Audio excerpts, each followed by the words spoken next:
Hola, ¿qué tal, everybody? My name is Dr. Nathian Shae Rodriguez. Most of my students call me Dr. Nate. I'm an associate professor and also the associate director for the School of Journalism Studies at Journalism and Media Studies at San Diego State University. And I will be giving you your presentation today over Bad Bunny and redefining masculinity through Latinx media. So who am I? Well, I am a professor, of course. I've been teaching for 6 years here at San Diego State University.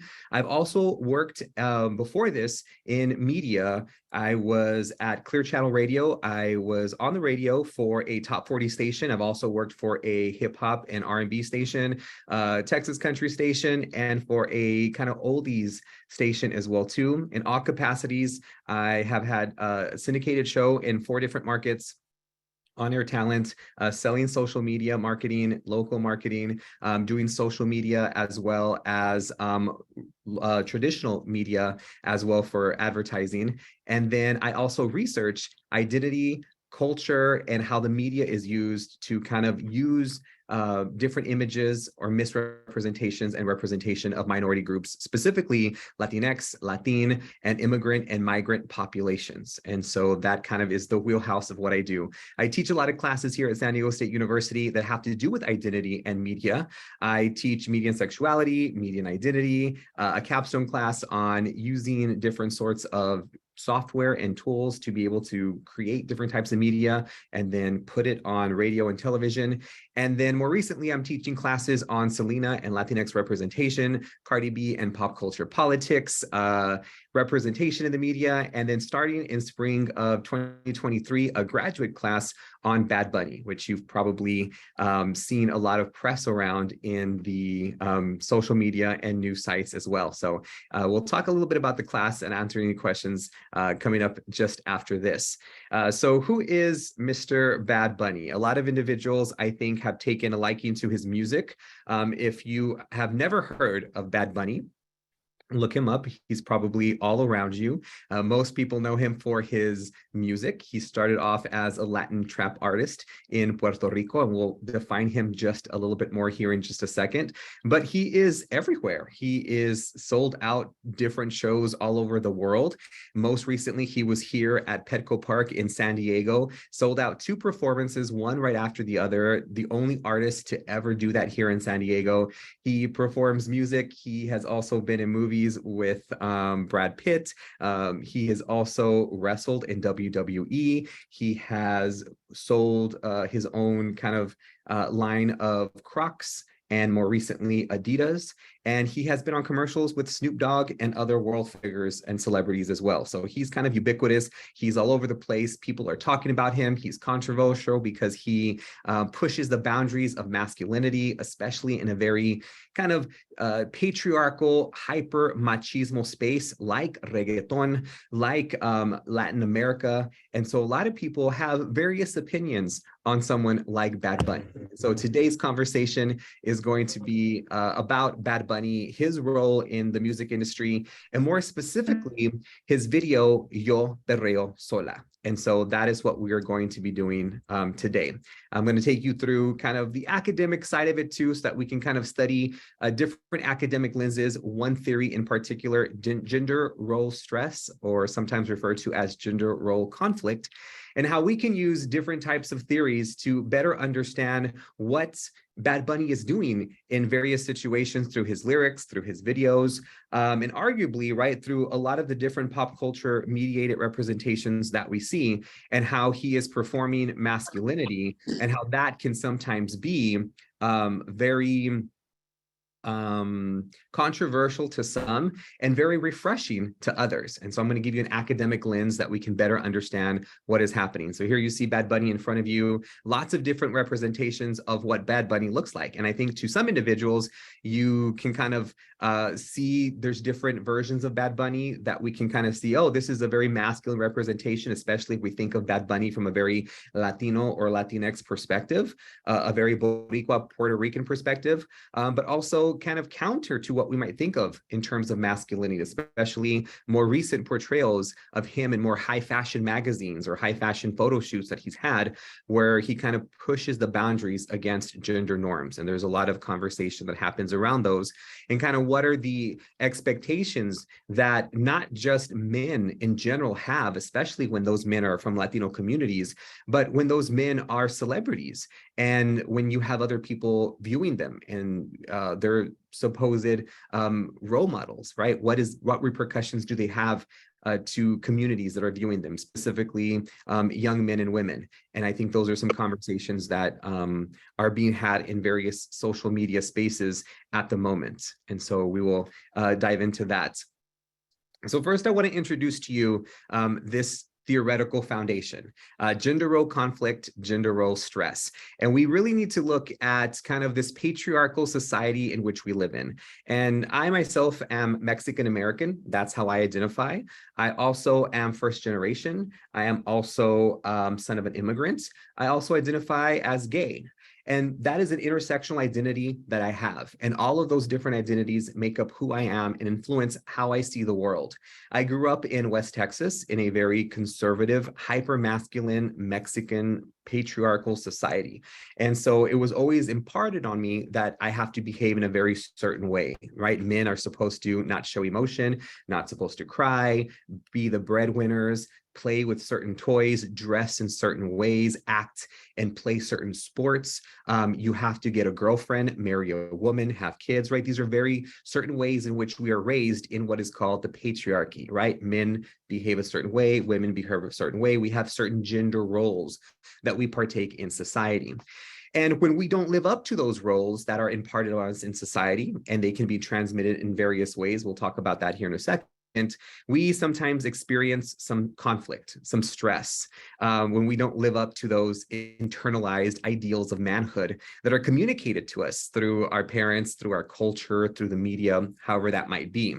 And we sometimes experience negative consequences. And these negative consequences can sometimes be cognitive, affective, or behavioral. And cognitive means how we think about ourselves, how we think about the world, how we think about the people around us. Affective meaning very emotional. We can have emotional trauma. We can start to act out in various anger ways. We can act out against the people we love. We can become violent. We can also maybe sometimes inflict behavioral issues. We can inflict problems or self-inflict harm to ourselves, inflict harm on others. And so when we have this conflict or stress between not living up to these idealized versions of manhood, sometimes it becomes very dangerous. And so that's what this kind of theory tells us, is that when we see these images in the media, or when we see these images, or we're communicating these images and these ideals we're supposed to live up to, and we don't match them, some sort of negative consequence can often happen. This kind of helps the ways in which we look at ourselves and look at others. It creates these tensions, and these communications of what it means to be a man, quote unquote, a man, are shaped and reshaped depending on what the prevailing gender ideologies are in that particular time and space. They're imposed to us by cultural transmitters.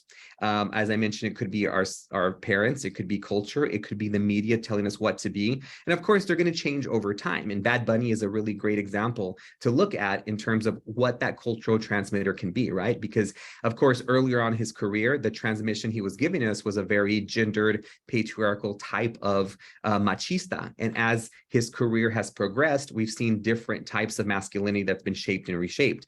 Of course, he's not the only person that's transmitting different types of masculine templates of what we should be. We're getting that from all sorts of different people, both from, Latin America, from the United States, from the East, from the West, in different places.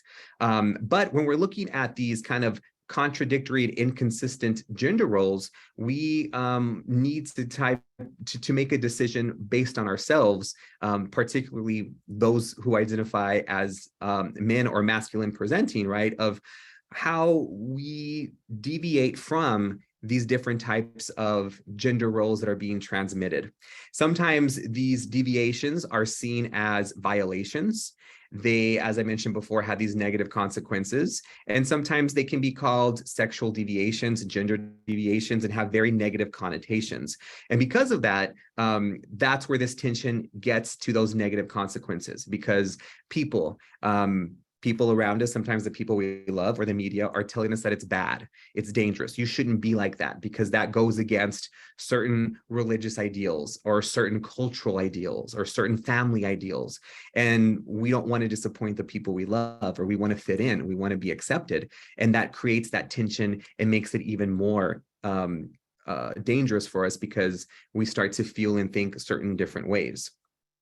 Gender role conflict and gender role stress is very much embedded in masculine ideology. And that's very important, especially when we think about Latin American and Latinx culture, because a lot of that masculine ideology is very much rooted in machista culture, this idea of machismo that we're going to talk about with reggaeton specifically, because that's where Bad Bunny operates within and where he comes from. He comes from this genre of reggaeton.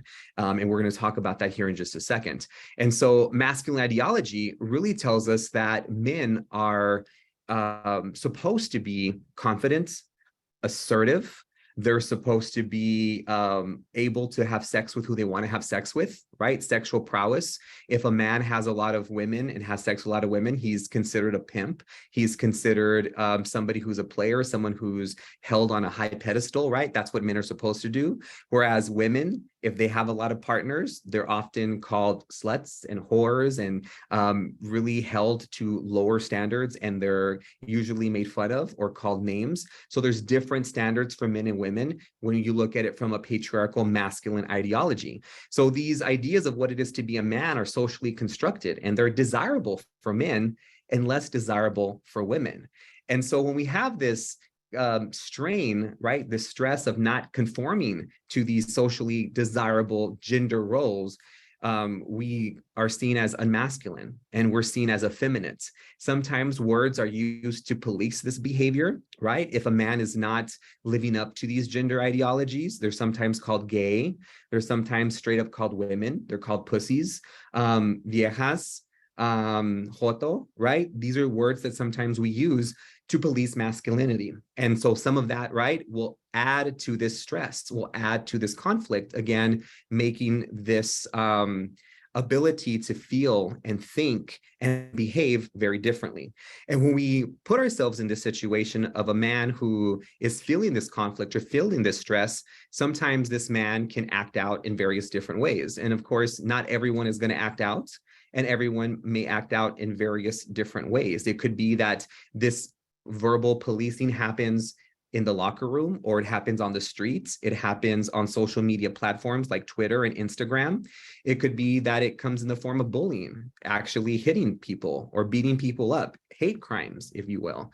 And so, right, the levels of conflict and stress that we experience could be external facing, or it could be internal. We have these feelings about ourselves and we don't know how to act. So if we are looking at Bad Bunny and we really like his music, and we really like the way in which the reggaeton and the beat is happening, but maybe the way he dresses when he dresses with his nails painted, or the way that he dresses when he's in a dress makes us feel uncomfortable, we experience this stress within us. We experience this internal conflict because it doesn't align with these masculine ideologies and this transmission of gender roles that we've been given by our family, by our clergy, by our society, by the media, right? Because it doesn't line up to that. So we experience this conflict, this stress in some sort of way. I operate from a very mediated perspective because I teach in the School of Journalism and Media Studies. I worked in media before, and so everything I do is in the schoolhouse of media. So even though this particular theory, gender role conflict stress, can be looked at from a social perspective in different areas of academia, I look at it specifically in media. So movies, television shows, video games, right? They sometimes will exaggerate this very rigid patriarchal gender role, right? We can think of these movies and video games where the men are very masculine, they're soldiers, they're having sex with a lot of women, they have muscles, they're sometimes wearing what is referred to as wife beaters, right? This white kind of A t-shirt, that's the actual name of them, A t-shirts, muscle shirts, but they're hyper masculine, right? They're young, they have muscles, they're brawny, And that's what we usually get in the media. Social media, particularly Instagram, also reinforce these gender roles. Excuse me, they foster objectification, machismo behavior, and we've seen that happen not just in these mediated spaces, but we've also done research on this. We see that they're hyperspaces for that. And it's not just the images and the videos that we see, excuse me, but it's also the commenting, the people that go on social media and leave comments under these images and attack other people and go back and forth. So it's the policing using these comments to reify these different types of gender roles and masculine behavior. And so when we look at it from a perspective like Bad Bunny and the music he's putting out, the music videos, the images that he takes in terms of the different videos and interviews he does with magazines and video shoots and photo shoots, we can sometimes see that we have conflict with it.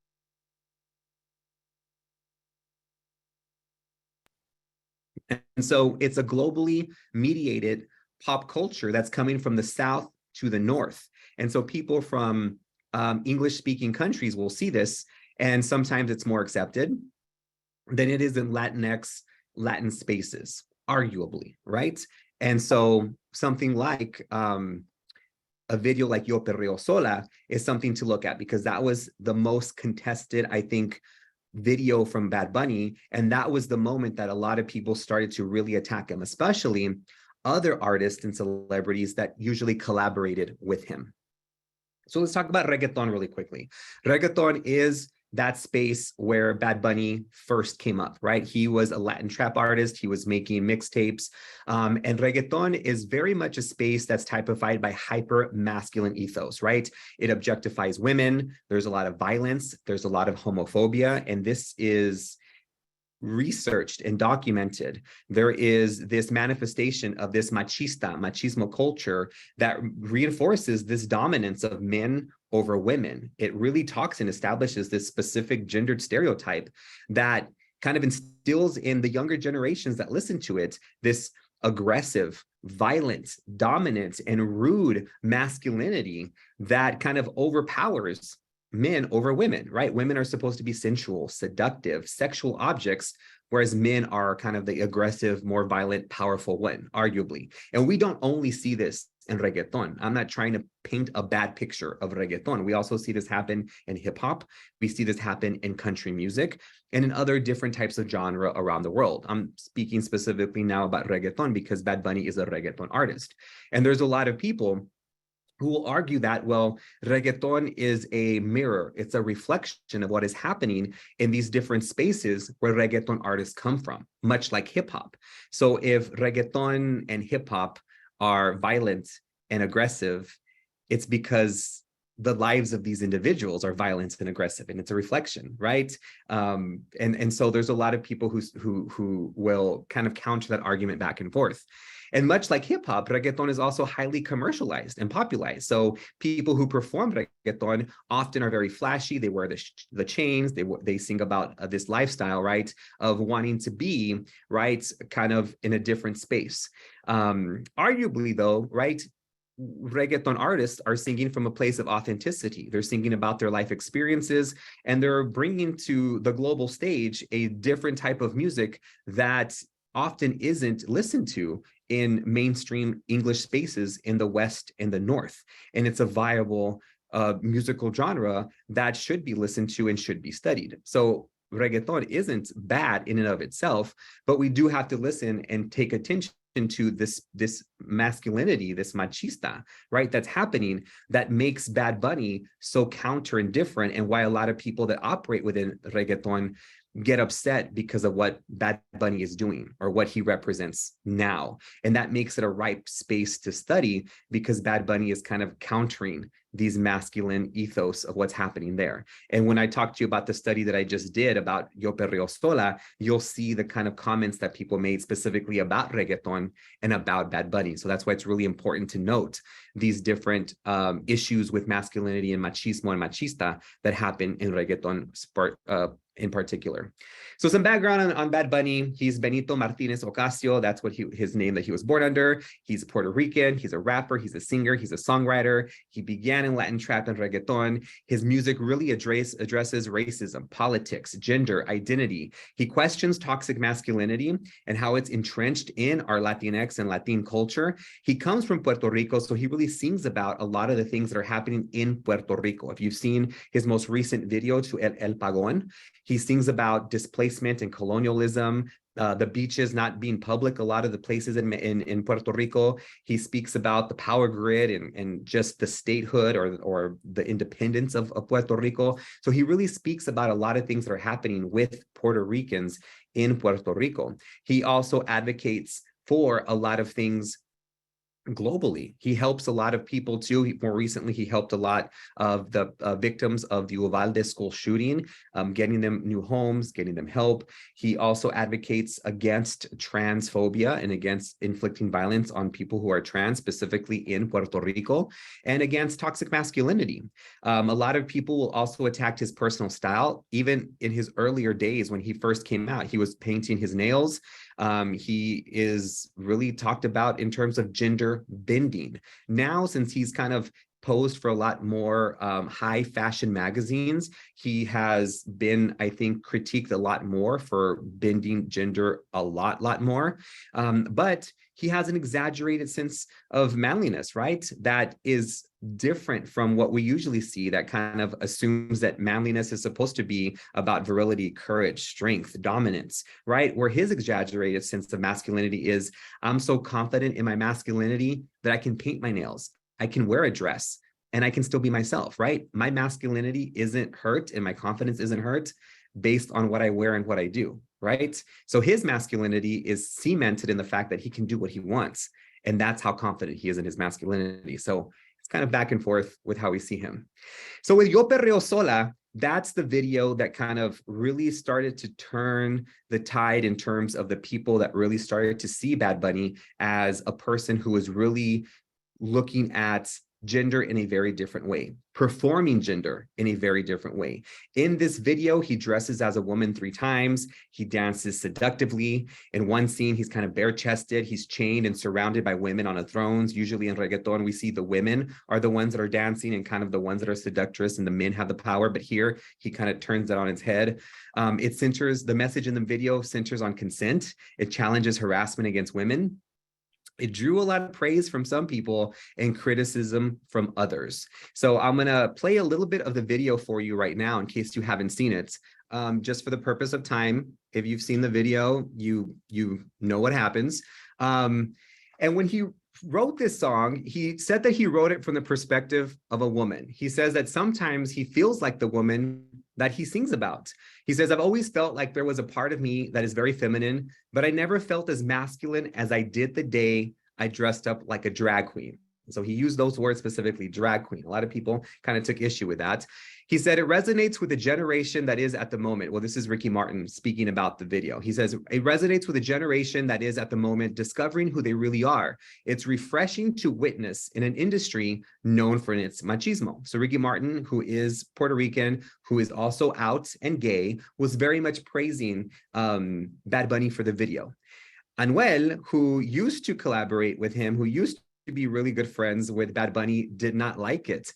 He tweeted right after the video premiered, El Conejo Malo jugando a las Transformers, which translates to the Bad Bunny playing Transformers.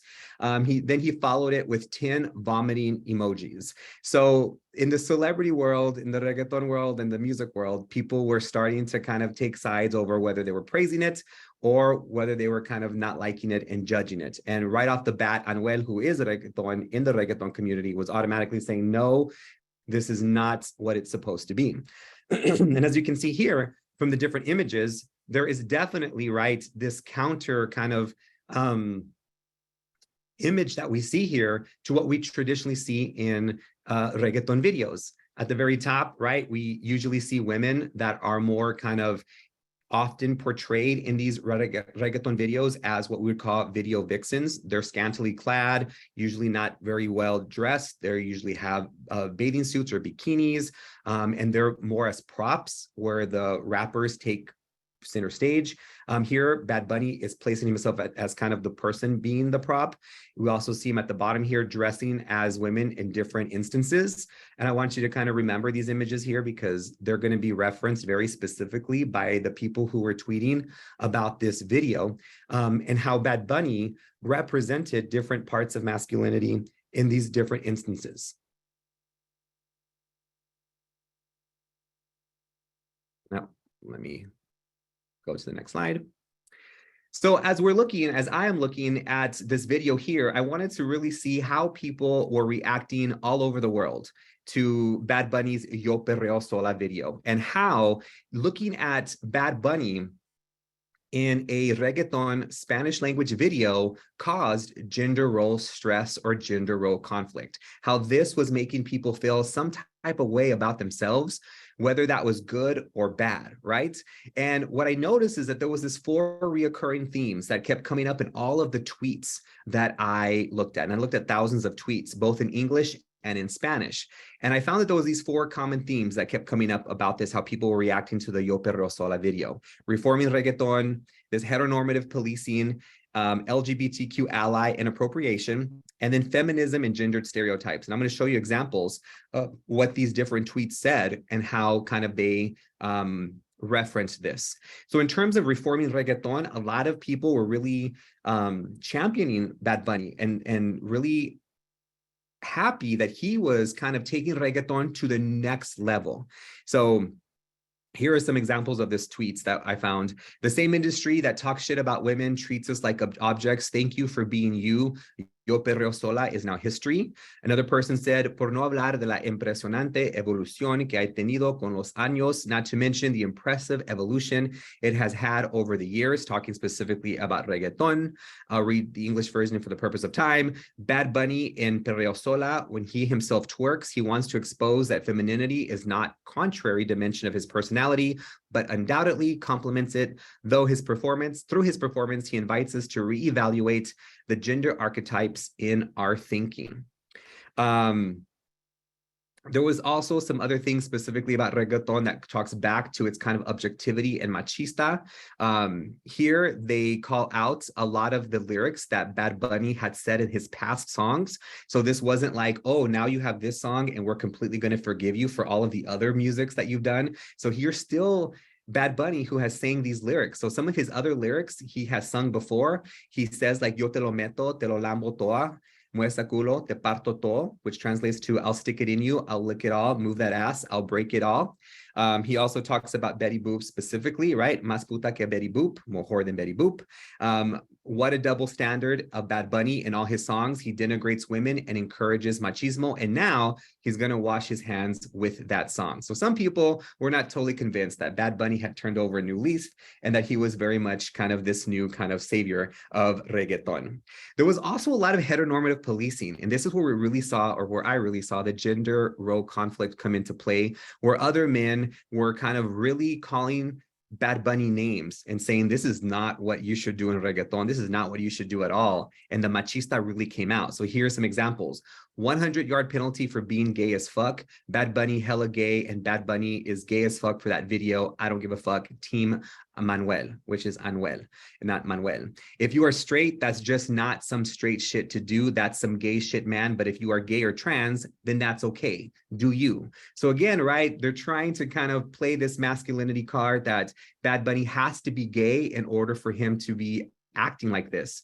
You do realize there are faggots that have had wives. So this Bad Bunny character being gay has nothing to do with having a girlfriend. So people were defending Bad Bunny saying he's not gay, he has a girlfriend. So still trying to justify that as long as you have a girlfriend, it's okay to do these things, right?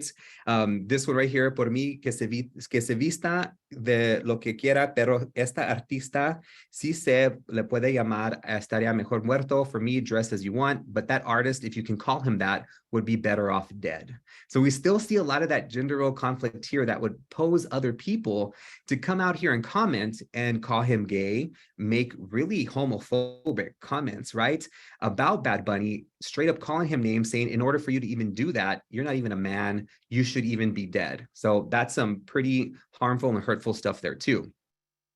There was also a lot of people who praised him for his allyship for the LGBTQ community. Fue con mucho respeto, realizando un mensaje de orgullo tanto para las mujeres como para la comunidad trans. It was with great respect, highlighting a message of pride for both women and the trans community. Love Bad Bunny for being so comfortable in his sexuality and standing up for the trans community and homophobic stereotypes. You don't have to be gay to stand up for transphobic, homophobic stereotypes. And then another person said, can we please make Bad Bunny a gay icon, but for tops? So even though they were still praising him, they were still equating Bad Bunny with masculinity, saying that, again, this dichotomy in the gay community, that if you have to be a top, you have to be masculine, and bottom to being feminine. So we still see that gender role happening in the gay community as well too. A lot of people, though, did not praise him for his allyship. They thought he was appropriating, he was queer baiting. What Bad Bunny did was breaking a machismo gender roles and toxic masculinity. However, he did steal from a community that he is not part of. It's terribly ironic if he points, so Alexa is the trans woman that was attacked and killed in Puerto Rico, that he went on an American night talk show and kind of defended and spoke out against the killing. And they said, is that Alexa wasn't a man dressed as a woman? When it's ironic that he points out that Alexa wasn't a man dressed as a woman when he himself is literally a man dressed as a woman in his video. And this person said, where is that same energy for your average femme gay men every day? Y'all can't even handle a high-pitched voice. Don't be a hypocrite, do better. So just because he's Bad Bunny doing this, we support him. But when we go out in the streets, we're still not helping our queer community out there or helping femme men. We're still, doing transphobic and homophobic stuff in the streets, but we're not doing it to Bad Bunny. So there's a paradox of sorts there. And there was a lot of feminism issues and gender stereotypes. Young men need to feel this. Some guys need to do that, period. Take note. Women are not just tits, nails, and long hair. Bad Bunny is another little boy who hangs on us, and yet you have him as a feminist icon. And they accused him of capitalizing on feminism, even though he wasn't kind of out there actually helping. A lot of people actually started attacking people that were supporting Bad Bunny, calling a lot of the women that were supporting him feminazis, saying that feminists are manipulated, telling them that that's all women are, is big tits, big asses, saying that they're just long hair, and that's exactly what Bad Bunny showed. So there was a lot of back and forth between people commenting too. So this gender role conflict was really shown in a lot of these comments, where some men were policing each other, but they were also attacking the women. And some people were back and forth with one another, or just straight up making comments about Bad Bunny and the video. So it was very interesting. What we do know is that this video in particular, to Yo Perreo Sola, opened the door to a lot of other critique on Bad Bunny, especially going forward with a lot of his choices in fashion, when I'll show you some pictures here in a minute.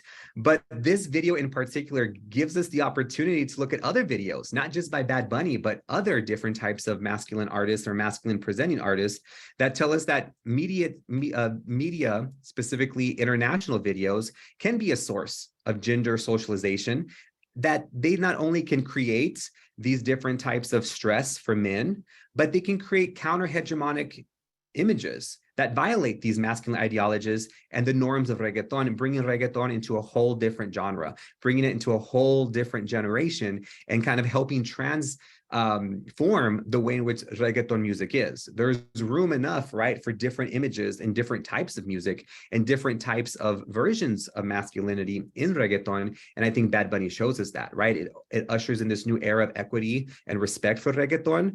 But even though Bad Bunny himself is in reggaeton trying to push the boundaries, he's still operating within these confines of his personal and institutional sexism, right? What he's comfortable with, and still what he's kind of performed in his past songs and his past lyrics.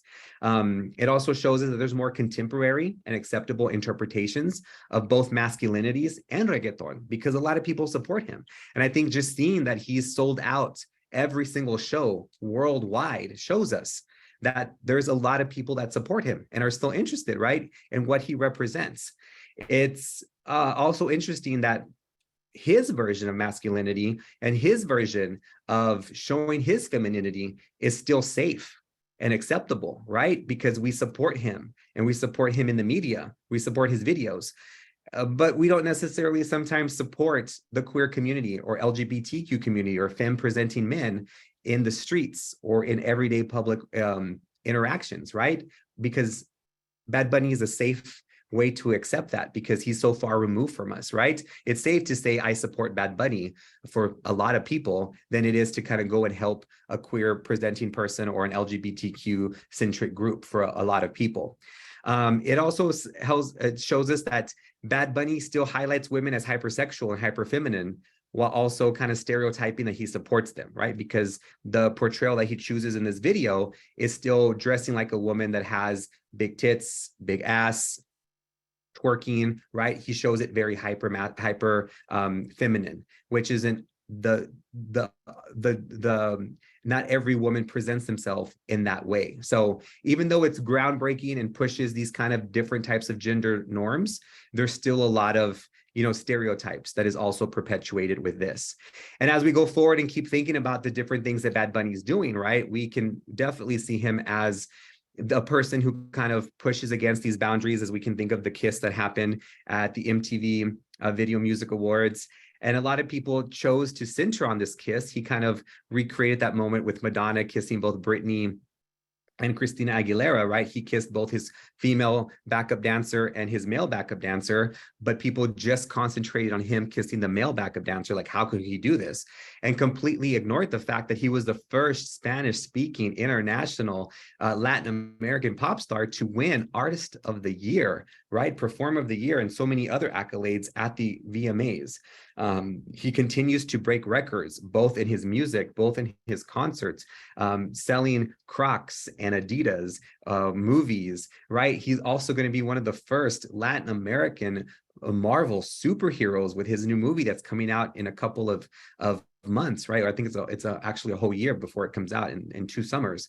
And so he's groundbreaking and he's pushing so many things that often all of those accolades are overlooked just because of things like this kiss, or things like the video of Your Perreo Sola, or the way that he dresses, right? He's on the cover of Harper's Bazaar. He's on the cover of so many fashion magazines, and he's pushing the boundaries of fashion. He's in New York Fashion Week. He's at the Met Gala. He's doing all of these things. And Bad Bunny has always done this, right? We can look at his earlier pictures where he's painted his nails and he's painted his hair and he's pushed these boundaries. And as he's gotten more fame, he continues to push these boundaries that we would consider breaking these gender norms or these gendered boundaries.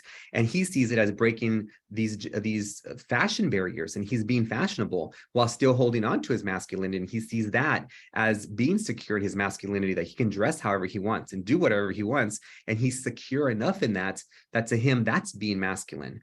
But within the confines of reggaeton, of Latino machista and masculinity, that sometimes isn't seen as acceptable. But let us not forget, right, that within all of this, Bad Bunny is still making music, and he's still making money, and he's still helping people. He's still helping victims of the Uvalde school shooting. He's still helping victims of the hurricanes in Puerto Rico. He's still very much playing up his advocacy and being able to help people through his lyrics, through his videos, through his money, through all of these things. So Bad Bunny is a very well-rounded person who is doing so many things all at once and helping to redefine a generation, all entirely on his own.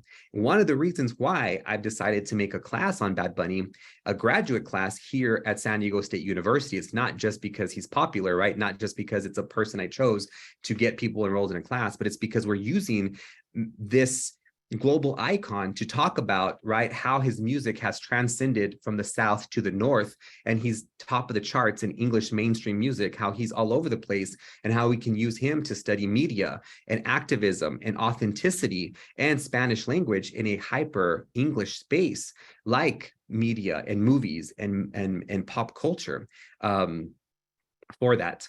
So I'm going to open it up now for questions. You can put them in the chat. We can raise our hands and I can call on you. These are some of my social media channels here. My podcast here, Sin Vergüenza, as well too. But I know we probably have about 15 minutes left for question and answer. I went rather quickly through that, but I know that this is being recorded so that if anybody does want to rewatch this really quickly, or not really quickly, but on their own time, so it's not as quick, you are able to do that as well. So does anybody have any questions? You can raise your hand on your Zoom screen, or you can put them in the chat on the side.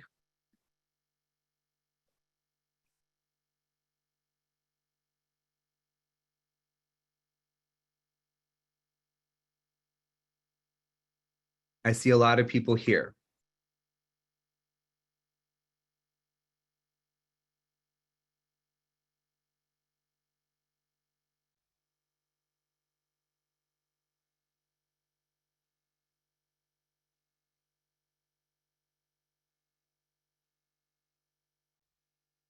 Anybody?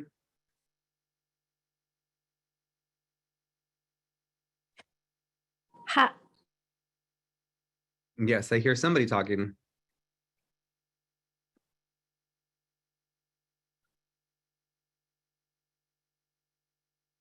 So I hear a question here, or a question here in the chat, where the comments that you were reflecting on coming from. All of those comments were coming from Twitter. I did a search on Twitter the entire week before the video came out. I'm sorry, the day the video came out up into a week after the video came out, and I searched for anything that was in Spanish and in English surrounding Yo Perreo Sola and Bad Bunny to get all of the comments in Spanish and English that were about. So those were where all the comments came from. Bad Bunny has not commented on any backlash from his video. He just continues to go forward and release more albums and sell out stadiums and concerts. He's just kind of being himself. I don't know if anybody has reached out to Bad Bunny about the class I'm teaching. I did speak to a reporter from ABC 10 who said that she did email his press team. I don't know, though, if anybody has contacted anybody here at San Diego State about it. Nobody has contacted me, however. And the class is going to be a graduate level class in spring of 2023.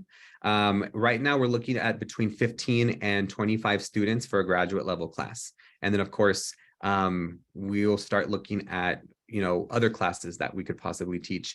The Selena class is also going to be taught in spring of 2023. That's an undergraduate class, and that is a higher enrollment. That's between 30 and 50 students. The classes only be offered 22. So the Selena class is offered every single year. The Bad Bunny class right now is a seminar class one time. We're going to see how it does and how it goes. And then we can talk about whether or not that's something that we do every year. We don't have a decision yet on whether or not that class is going to be every single year. But who knows? Maybe there's something we can do with the community colleges. If they want a Bad Bunny class, I don't know. Cuyamaca, call me. The transcendence is due to the reggaeton music genre, since the redefinition of masculinity has occurred in many rock artists. Yes, you're right, Elga. We see this happening in terms of a lot of musicians in the rock industry. We just didn't see a lot of it happen in reggaeton. So you're correct, yes. I don't know, Kendra, where will the recorded presentation be? Yeah, it'll be on the Canvas shell for the events and resources. Everybody should be enrolled in that one already. So it'll be posted there under Culture and Community Circle workshops. Yeah. In terms of the theories, so Latin American publications, so there isn't a lot of Latin American publications per se that have dealt with the theories. There are a lot of Latin American Latin American publications that have written on reggaeton and have written on joteria theory. Very few have yet to be published about Bad Bunny yet. I just published a Bad Bunny chapter, which is about the study I just showed you right now, in a book called The Rhetoric of Masculinity. And that's a Bad Bunny chapter. I'm working on another chapter right now, or another paper right now, on looking at the kiss that happened on the VMAs. But as kind of the pandemic is starting to kind of wind its way down a bit in terms of the lockdown, I know the pandemic is still happening. People are starting to publish again. So I think that publishing is starting to come up a bit. But I think if you go to Google Scholar and just type in Bad Bunny or type in masculinity or machismo or machista, you will definitely find a lot of stuff. What I try to do whenever I write anything about Bad Bunny or Selena or reggaeton or Tejano music or Latin American music is I do try to find a lot of stuff from the global South, whether that's in English or Spanish, to put into my writing, because I think there's a lot of voices from the global South that often don't get put into academic writing. But they are out there. They are out there.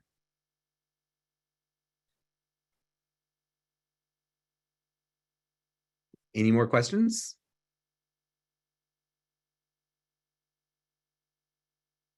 What inspired me personally to research him? Just the fact that a lot of people are so interested in what he does, and a lot of people are so angry about what he does, and a lot of people are so excited about what he does. I think it's the controversy, right? That a lot of people are supportive of him and a lot of people aren't. I'm a very pop culture oriented person. I worked in media, like I said before. So a lot of the things that I research and do has to do with pop culture and identity. And so just looking at the video and how people automatically started commenting on all of my social media platforms, I thought to myself, this is a study. I want to know more. I want to know why people are hating on it, but I also want to know why people are so offended by it. Like, why are people so stressed out about it? What makes people so offended by it? And that's what I wanted to do. And so that's why I started researching Bad Bunny. What would be some practical ways to reduce toxic masculinity that you would suggest? Prison toxic masculinity. So I think just learning more about what makes us so uncomfortable, makes us so unsure about what that is. Where do these ideas of toxic masculinity come from? Because masculinity in and of itself isn't toxic. Masculinity isn't bad, right? It's the idea that we have to be a certain type of masculinity all the time, and anything that's different is bad. So finding out more about why we feel this way and what makes us feel so uncomfortable about it, so uncomfortable to the point that we would go comment bad names at people or even hit people about it. Like finding out what makes us so uncomfortable. It's more about internalizing it and looking within ourselves and finding out where that comes from. And that's, I think, the first part to look at. Would you talk more about Puerto Rico since it's Bad Bunny's heart, especially what is happening now? I'm not too familiar with the exact happenings right now in Puerto Rico, because there's so much that's happening right now. I know that with Puerto Rico right now, there is still a lot happening on the ground. Half of the power has been restored to half of the island. There's still a lot of spaces on the island that don't have power, that don't have food, that don't have running water. There is a lot of action and inaction by the US government to getting the help that is necessary there. There is a lot of there's a lot of colonial law and a lot of old law from the United States that prevent a lot of help from going to Puerto Rico, such as who can drive the ship, or not really drive the ship, but who can operate the ship that can land, how many people have to be certain US citizens that can actually dock on the island to deliver gas, to deliver goods. So it really prevents people from other countries and neighboring islands to deliver food and deliver gas to Puerto Rico because of these laws. Like it's systemic. It's a lot of craziness that's happening in terms of just the legalities behind it. There's also a lot of conversations that are happening about statehood. A lot of people agree that it should be made a state because it will afford Puerto Rico a lot of different rights and privileges that aren't granted now because it's a colony. There's a lot of people that argue that Puerto Rico needs to be its own independent country, because with that comes a lot of sovereignty and a lot of other things that it can do, such as allowing people to dock ships on its shores to be able to deliver different types of goods. People can go to Puerto Rico that live in the US and not pay taxes and build homes there and do all sorts of things there. So there's a lot of things happening in real time that have to do with aid, that have to do with politics. If you want to help Puerto Rico, a lot of the local on the ground organizations are probably the best place to donate to Puerto Rico. Alejandra Ocasio-Cortez is a really great political figure to follow. She tweets out and it puts on her Instagram a lot of the stories about what's happening in real time. And what I like about AOC is that she really delivers it in a very layman's terminology so that you can understand it. It's not like this high level political language where you're like, what did you just say? She really lays out what's happening in really common language and tweets a lot of the local entities to help. And I think she would be a better person to get what's happening in real time. What's happening. I didn't go to the concert in San Diego. It was sold out. And contrary to what people believe, professors don't make a lot of money. So I didn't have $1,000 to spend on a tickets for Bad Bunny. How could this change be considered good when you have made many misogynistic songs? How should this change be addressed? So yeah, I think being critical of Bad Bunny is very important. I don't think that any figure, celebrity, politician, professor should be praised 100% entirely in what they do. I think we should always be critical of media. We should say what people do good and how can they improve and do better. And I think looking at Bad Bunny from the perspective of, yeah, you did some great stuff and you did some great lyrics, but let's not forget the other stuff you're doing. And I think we can still praise Bad Bunny for the good that he's doing and still hold him accountable for the things that he did, just like we can with anybody else. But I think the important thing to look at is what he's done now and where he's going in the future, right? It's very difficult for us to have any kind of progress with anything and anyone if we always keep looking backwards and seeing what they did. And that's with anybody, not just Bad Bunny. And I think holding him accountable for the lyrics he had, his misogyny and his objectification, just like the entire genre of reggaeton, just like the entire genre of hip hop, just like the entire genre of country music, right? All of our politicians, but knowing that there's a moment where Bad Bunny stopped and said, this is bad, this is wrong. How do I be better? And knowing that he used his money and his platform to change that and go forward, right? Then I think that's evolution, right? That's good. That's going forward. Hopefully he doesn't fall back and he doesn't go into, those other ways of where he was in the past. That's all we can hope for. But I'm glad that you brought that up, because we should always have a critical eye and be media literate and critical consumers of everything we listen to and everything we watch, because it's great to see what things are going good, but how can we do better? We can always do better. Bad Bunny can always do better, and he should do better. So yeah, I know we're at the end of our time now. Kendra has just dropped a link in the chat, and I will hand it over to her so she can end the conversation. But I want to say thank you all very much for giving me your time and attention for this.